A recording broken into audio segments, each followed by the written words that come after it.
Talking Kings basketball. Happy to be joined by our buddy back from his vacation, his cruise, his awkward pictures on a boat.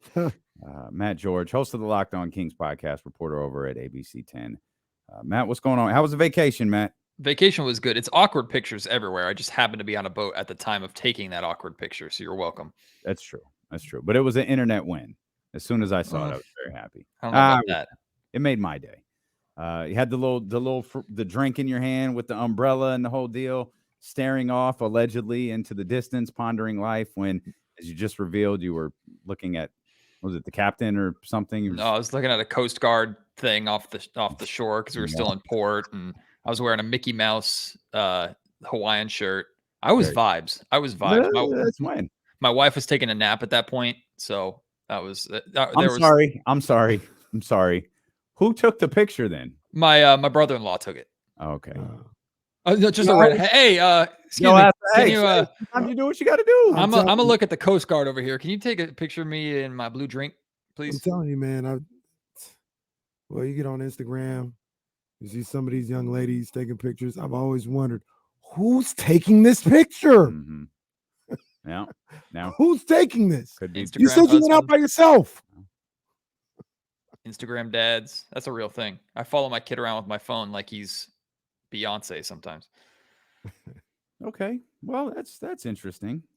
That's interesting. What? No, it's fine. I don't have kids, so I don't know. Follow your dogs around. I saw a baby trying to ride a Roomba the other day on IG stories. That's legit. He's trying to smack that. Little Ryan to figure out what was going on with this little thing moving around the floor, and that little girl gave it a little 1-2 punch. She ain't afraid of nothing. That's kind of scary. It's gonna get worse, buddy. It's gonna get worse. Matt, you've had a chance to get back and get comfortable and catch up on Summer League and all of that great stuff.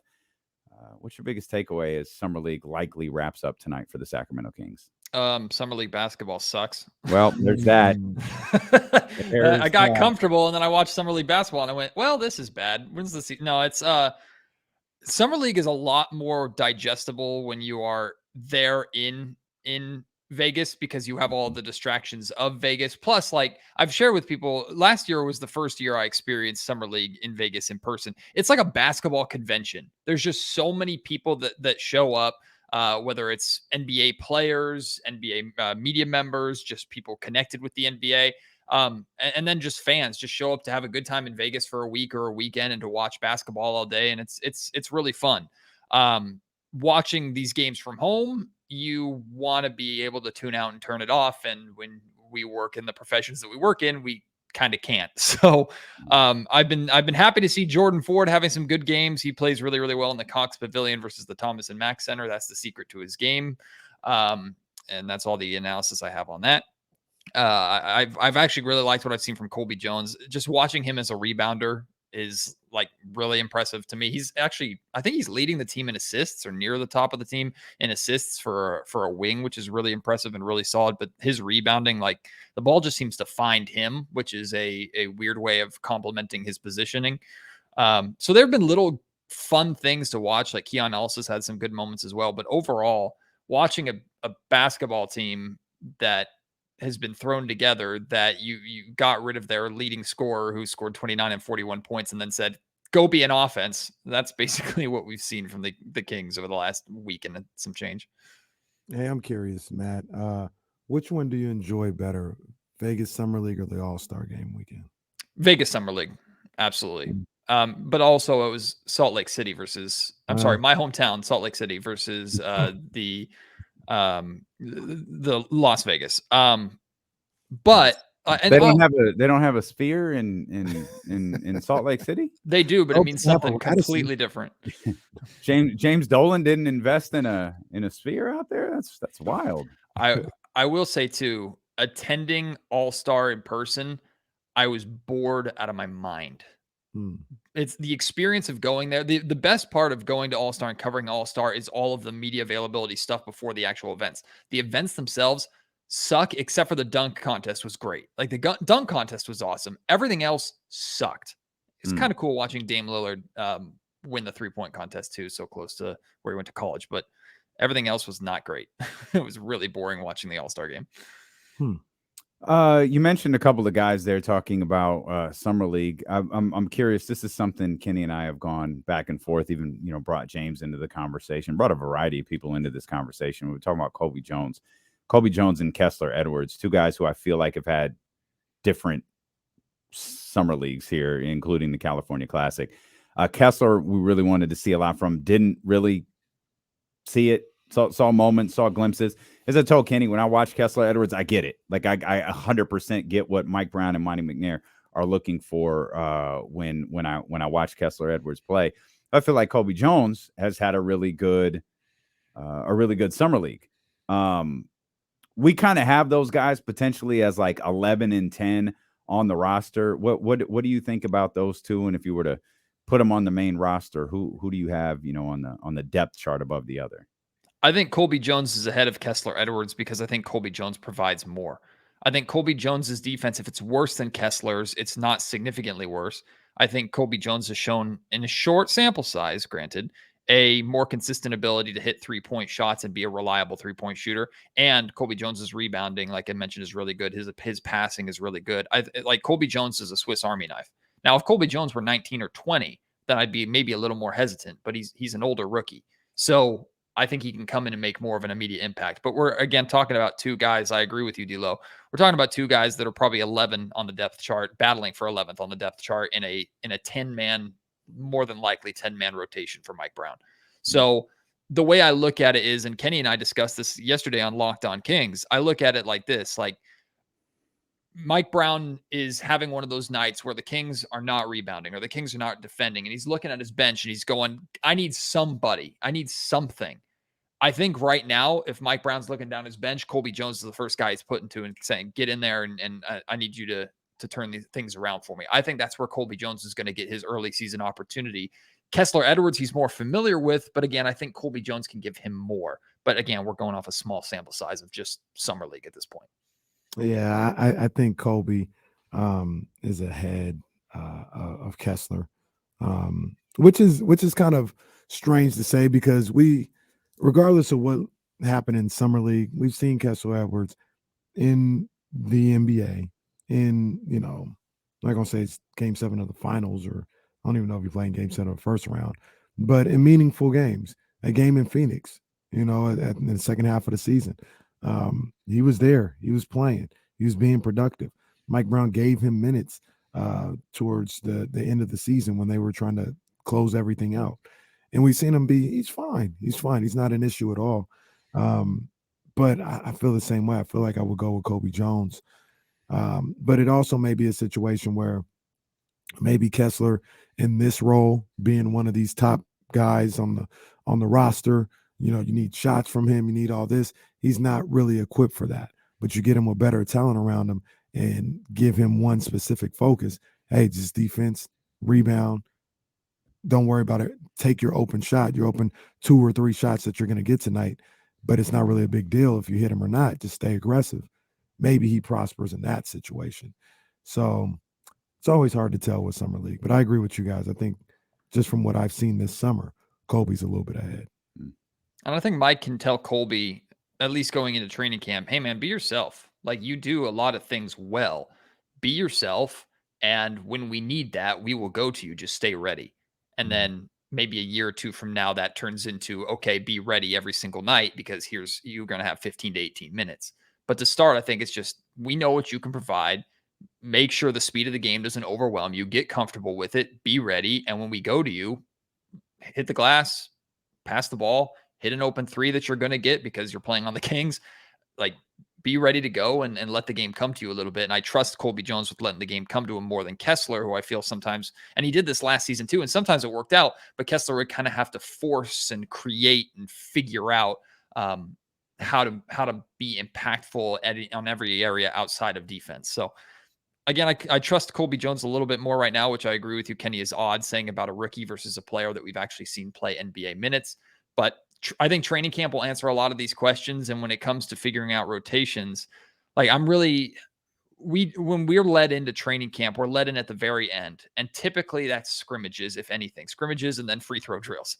And I'm really interested to see what the combinations are in scrimmages this year. Like, who are the 5 out there? Because I don't think you're just going to see starters versus bench 5 and then second bench 5. I think we're going to see combos of Sasha and Domas on the floor together, Duarte and Domas on the floor together, Fox and Domas on separate teams. Like, I think we're going to see more combinations as Mike figures out kind of what he can run with and what he can work with. And that's where I think guys like Kessler and Colby will have an opportunity to maybe make a little bit more of a name for themselves and carve out an opportunity for themselves.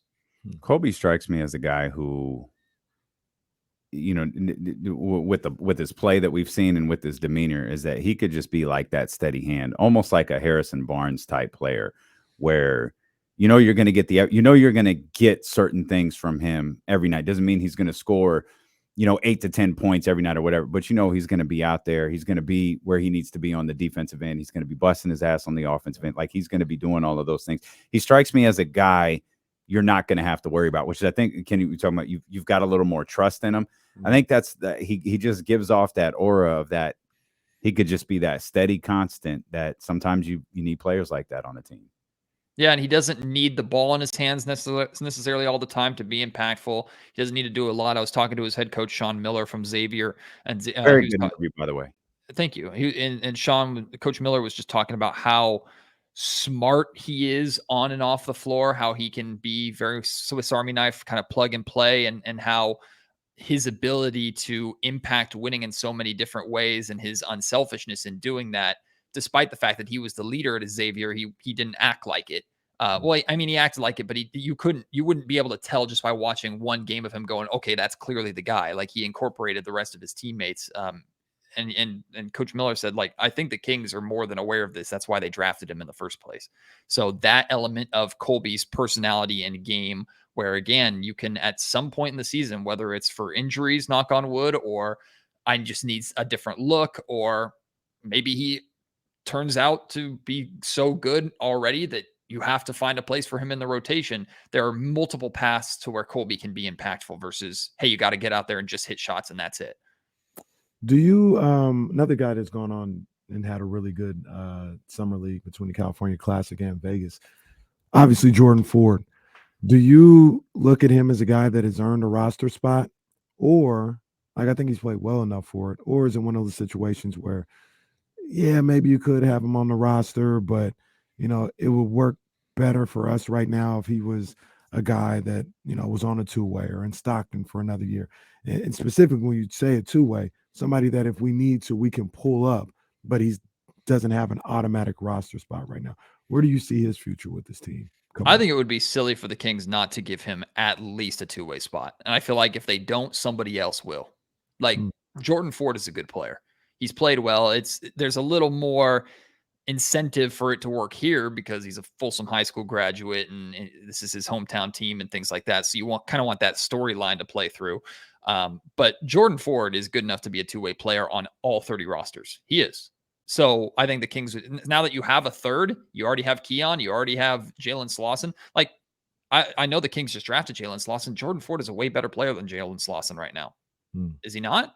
Like, why are we giving a spot to Jalen? And I like Jalen. I'm happy he has a spot. Use that third two-way spot at minimum with Jordan Ford. But if the call is to give him a roster spot, they still have two available and one two-way spot. Why not? Like, we're talking about someone who would be the third point guard, but in reality is behind three guys already. It's Fox, it's Monk, who's the second point guard, and Davion Mitchell, who's kind of like that point guard off ball two, even though he's undersized hybrid with Malik Monk out there on the floor. Plus, how many times have we seen De'Aaron Fox and Malik play together? So we're talking about someone who is going to be playing spot minutes to garbage time minutes if he's on the main roster spot and be there for depth. And I trust Jordan Ford to be able to hold down the fort the same way that maybe I would trust Matthew Dellavedova to do it last year. So unless there's a veteran out there that Mike Brown explicitly trusts, which is exactly what Delly was, a great locker room leader and someone that Brown knows is going to be an extension of himself on the floor. Unless that guy is out there that the Kings can still go out and get and bring in to give that spot, why not give it to a young man who's going to work hard, who's going to have the right attitude, who's going to stay ready and can be a positive impact? I'm looking at Jordan Ford and I'm thinking he can run most basic of Sacramento Kings offenses for 15 minutes if he has to. Like, he can do that. So I say, why not? You're listening to D-Lo and Casey on KIFM West Sacramento 98.5 FM, KRX QHD2 Sacramento, ESPN 1320, always live on the free Odyssey app, live in visual form on 1320 TV, available on Twitch, Twitter, YouTube, and Facebook, because we're joined by our friend over at the Locked On Kings podcast, Matt George. Matt, you're talking about handing out two-way contracts, remaining two-way or remaining roster spots.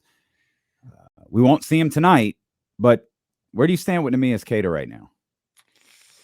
Oof. I think this injury with Nimi could have been an axe, like the axe that fell, unfortunately, with bad timing. And he had a really good, if I remember, I think it was one of the California Classic games, or was it the first Summer League game where he had like a really good fourth quarter? The Hawks game on the Hawks game. Yeah, he had a really good fourth quarter where you're like, yes, that's it there. And I was actually really impressed watching Nimi in person, not just when I covered a couple Stockton Kings basketball games this season, but watching him in person in Summer League last year. I thought he had a really good Summer League last year. It was overshadowed because of Keegan Murray, but I thought for the most part, Nimi had a really, really good Summer League last year.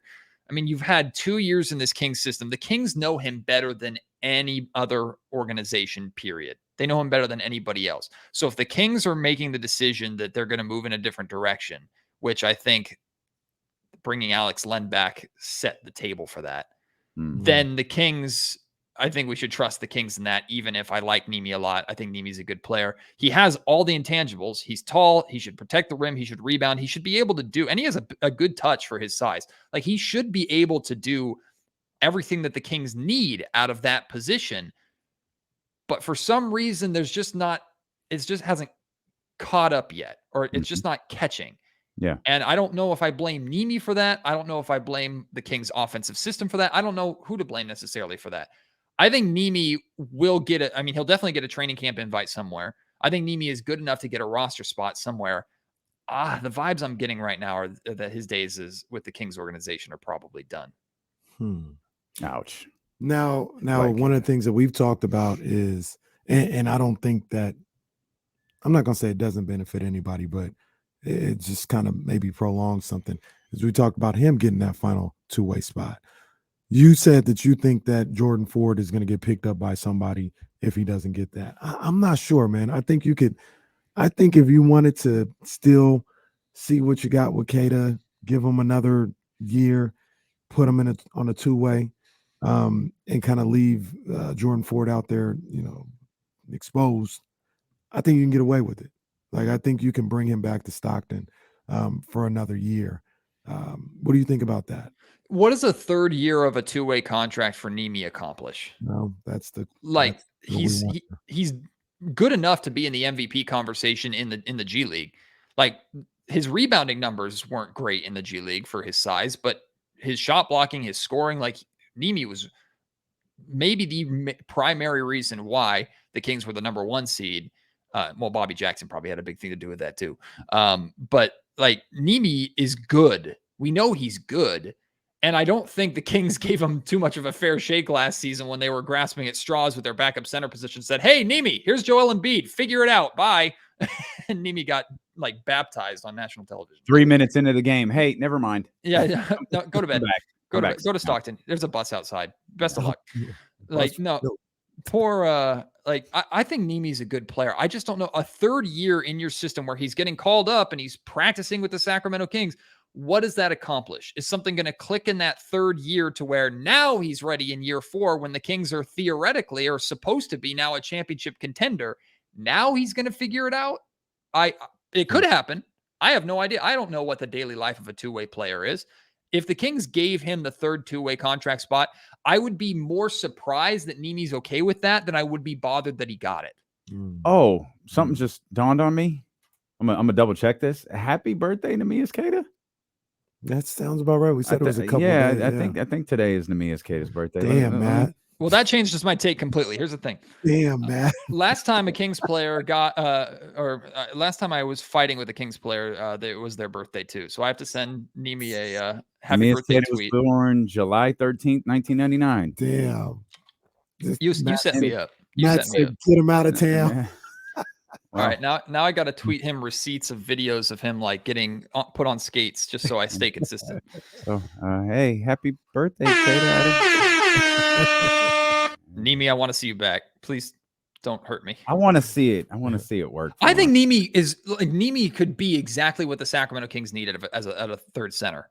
I just don't know why we haven't seen it yet. Well, look, let's not beat around the bush. We all like Nimi. We all want it to happen.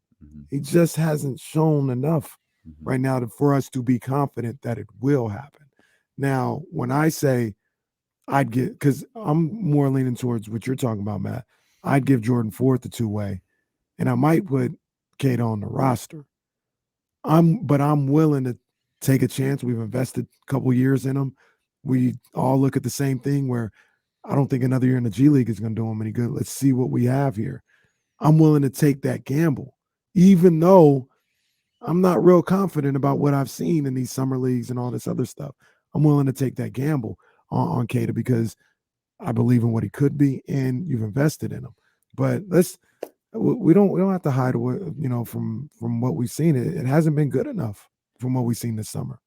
Well, also, like, they still have two other roster spots to fill in addition to the two-way. So there, as of right now, those are vacant. And it's an easy option for Monty to go, okay, you know what? They go out and get some. We're going to still see a random free agency signing that the Kings are going to bring in, maybe a vet minimum deal. Who knows who that player is going to be? That's still to come. Maybe two of them. But if you get one of them that you like, maybe it's another wing or another point guard, whatever it is, and then you want to give that final roster spot to Nimi on non-guaranteed money, do it. Like, no harm done in that. And even though I put Nimi behind Sabonis, obviously, Len, and even Trey Lyles at the backup five, he can still hold that spot down to where if you get decimated with injuries for any reason, you have size there available to you. So I have no problem with the Kings bringing Nimi back and using one of those two roster spots on him for another year, another look, and continuing him in their system. Again, I trust the Kings. If the Kings, they know him better than anybody else. If they feel that he's ready for that spot and capable of holding that spot down, and financially it doesn't hurt the Kings and any reason to do it, absolutely go for it. 2 words for you, Matt. Let's call back to yesterday. Harry Giles. Are we being a little too romantic here with Harry? Okay. Yes, we are. And I like Harry a lot, but doesn't Harry sound like it. Jeez, you like a lot of people that you. Is it Harry Giles' birthday today? Yeah, someone. I got to tweet him. Birthday. Jeez. No, I think Harry's fantastic. Harry's a really, really smart player when it comes to connecting with an organization. And I think Harry's passing ability is something that is really enticing. And I've liked the idea of, I don't like the idea of Domantas Sabonis getting hurt. Let me rephrase that. But if Sabonis gets hurt and you're looking for people to fill those backup minutes, in theory, you could see Harry Giles be able to distribute the ball and run through the high post and run dribble handoffs to an extent, not to Sabonis's level, but to an extent to where you can kind of play the same way with Sabonis out for a short period of time. Make no mistake about it. If Sabonis is out a long period of time, the Kings are in trouble, period. But so Harry makes sense from certain perspectives, but he hasn't been in the league for how many years? Like, I trust Nimi over I trust Harry at this point because I know Nimi's been in the organization. See, I trust Harry over Nimi. Okay, and I understand that because I understand why, though. I understand what you say and why you say that. I get it. But I understand. Let's put it this way. I like the Harry Giles return story better than I like the DeMarcus Cousins return story. But I'm okay with not doing. I'm okay with neither of them going forward. I'm really okay. Oh my God. We're talking about a team that's trying to win championships here, people. And I know we're talking about the end of the roster, so it doesn't make that big of a difference. Like, if Harry impressed enough in the workouts, great, bring him in. But I think it's more of a story than it is a actuality. And from what it sounds like, Monty didn't see those workouts. That's what it seems like. Nor did Wes or anyone. Maybe they left a vest there to watch. I don't think they did that either. But I don't think anyone from Sacramento watched Harry work out. Okay, let's move up the depth chart here a little bit as we're living in spots, 13, 14, 15. Let's move up a little bit. Let's actually, I want to talk about Sasha, but we were having a conversation before you joined us about Malik Monk. And, we've spent, a couple of days this week talking about guys who could potentially elevate their game. We spent a lot of time talking about Kevin Huerter, 24 years old, how, listening to him talk on Friday during the game, he had one of the sideline interviews during the games with Taylor Rooks, and, talked about how, the pace in which Sacramento played and the things that he feels like he could do better entering the season that will influence the way that he plays. Next year, I walked away from that like, man, there could be room for a lot of growth from Kevin Huerter. Malik feels like it might be a different story because of what his position is with this team, a very, very important position that, as we outlined earlier, Mike refused to go away from with De'Aaron out or Kevin Huerter out, different guys out. Malik Monk was always going to be, the catalyst to that second unit. What do you think?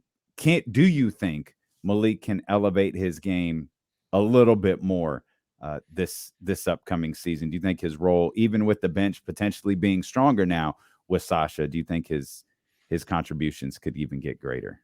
I do. I think the elevation of Malik Monk's game is consistency. Is be that guy, like be someone who you can't fathom leaving off of the 6th man of the year ballot. Now, winning 6th man of the year, it doesn't necessarily mean that much. It'd be cool, and I don't want Malik to take the floor every night more focused on winning that award than the Sacramento Kings winning basketball games. But Malik Monk is arguably one of the top 3 most important players on this Kings roster. I mean, Domantas Sabonis to me is number 1, even if De'Aaron Fox is the best player on this roster. We've talked about that before with how important Sabonis is to everything. Fox, of course, clutch in the 4th quarter. You can make an argument for Keegan Murray being more important, yada, yada, yada. I think Malik Monk is in so many ways the continuation of everything that the Sacramento Kings do well when their guys need a breather, when their guys need a break. Like, I'm going into the next season with the expectation that the Sacramento Kings won't be as healthy as they were this past season, number 1. And number 2 is they won't have to rely on being as healthy as they did last season. And I think Malik Monk is like the essence or at the center of that. I think different guys are for different reasons. I think Keegan Murray needs to make a leap as a scorer so that on nights where either Fox doesn't have it or Fox is hurt or Sabonis is hurt or whatever, he can pick up some of that scoring. But Malik can do that any given night. Like, Malik is just a ticking time bomb at times of he'll step on the floor and you can tell pretty quickly either Malik's going to put up 20 shots and have a quiet night, but he's going to go for it, or Malik's going to put up 20 shots and hit 16 of them. Like, that's just who Malik is.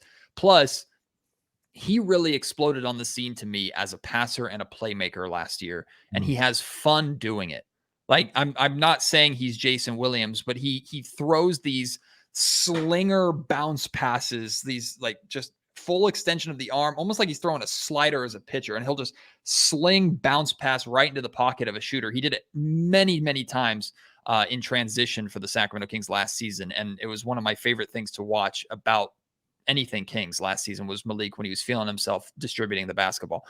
I think Malik Monk absolutely has another level that he can take his game. And I'll say this, and I have no problem predicting this right now.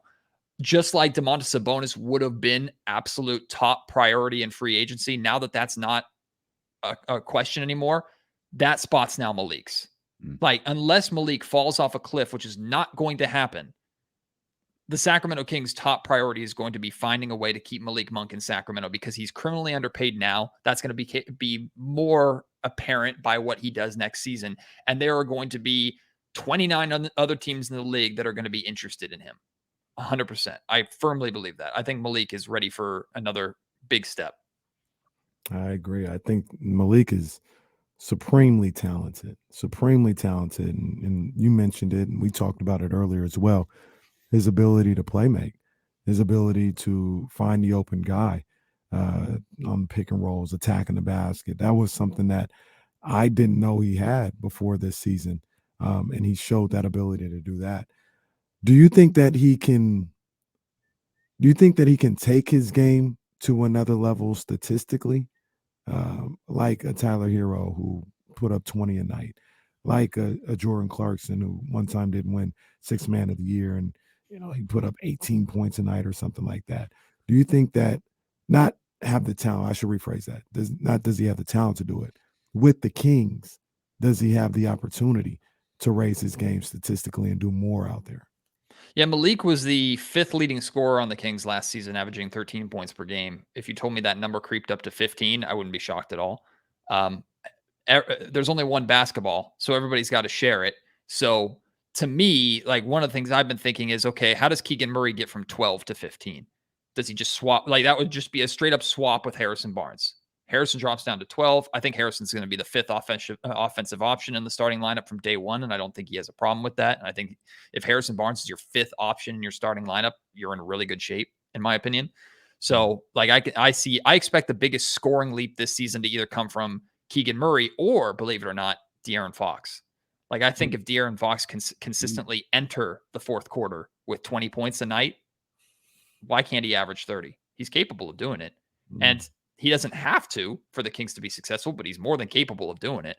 And I think, like, I could see that in the same capacity with Malik, except obviously he's not going to get as many touches as Fox or Sabonis will get. But if you told me at the end of the season that Malik Monk was in top 4 or top even 3 in scoring, even though with his role off the bench, that wouldn't surprise me at all. Because, I mean, guys, there have been times last season where Malik Monk and De'Aaron Fox were on the floor together. Malik had the ball in his hands more than Fox did, and Malik was drawing attention away from De'Aaron Fox. That's crazy to even say.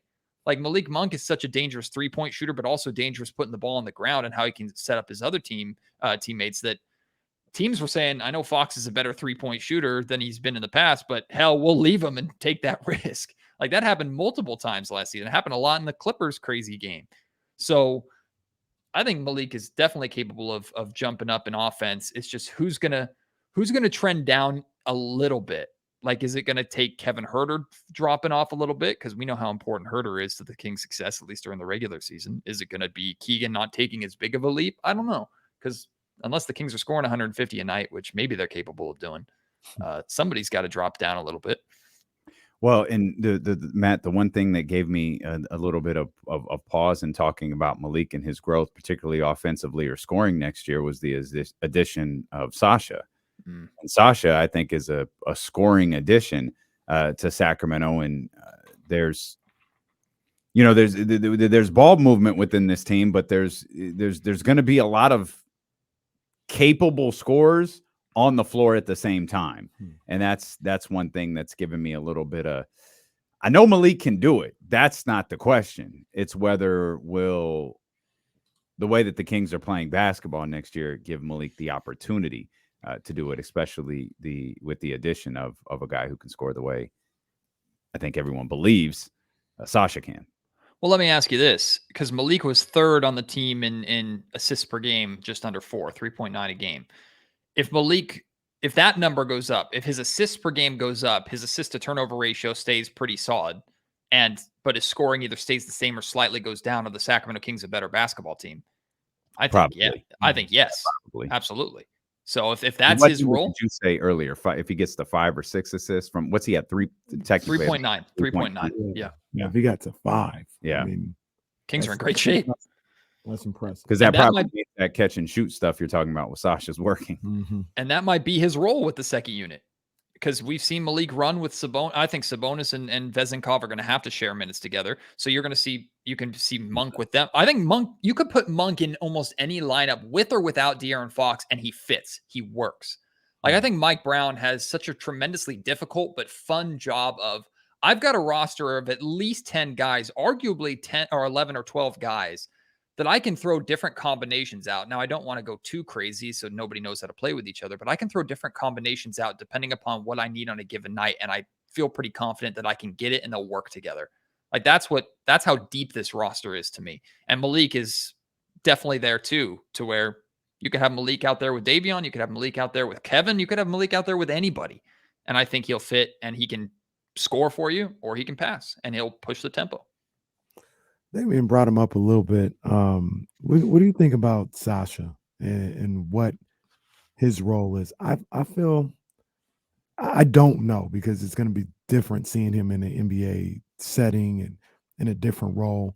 But I feel like he's going to be primarily a catch and shoot type guy. I know this guy attacked and created a little bit more, before the ACL injury, but I'm thinking like a Joe Ingles, floor spreader like that. Do you see more in a role for him, or is he going to be just primarily catch and shoot for floor spacer type guy? Kenny, you actually planted this seed in my head yesterday when talking to when talking about this. Like, I think Sasha Vezenkov is getting paid, what is it, 3 or 4 times what he was going to make in EuroLeague to join the NBA and have an easier job. Like, and what I mean by that is, like, the NBA game is obviously not easier, but with the players that I think Vezenkov is going to share the floor with, guys that he can stand on the perimeter or poach on the perimeter, and Vezenkov actually moves really, really well off the ball from scouting reports that I've read. I haven't watched Vezenkov enough to break down his game, but one of the complements of his game is his ability to cut and his ability to move off the ball. Plus, I have seen how quick his catch and release is. It's Ray Allen-esque. It's just boom, boom, gone.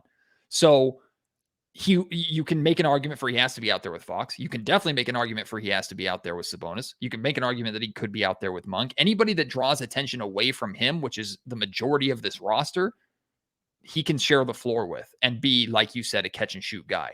So that's what I think his optimal role is. I don't think you have to incorporate that. I think that's just what he's going to naturally be. And then it's figuring out how it works on the defensive end, figuring out how it works with maybe DHOs and things like that. Maybe that's how you have to work him in a little bit more. But naturally, as a catch and shoot floor spacer, I think you could throw him in without any practice time day one, and he'd give that to you. So that's where I see his fit being. Have you thought about what it's going to be like when the Kings win the in-season tournament? I have, actually. I'm psyched about it. I'm really excited about it. Now, you know who else is psyched about it? We can talk about this later. Adam Silver is really pushing this thing. And I actually I learned something. I figured out why. I did not know this. We'll explain later after Matt tells us his celebration plans for when the Kings win. Well, screw what I have to say. I want to know that. Well, you can from what I learned when the media rights deal comes up, the in-season tournament can be purchased as a separate entity. Oh, meaning you could have your ESPN deal.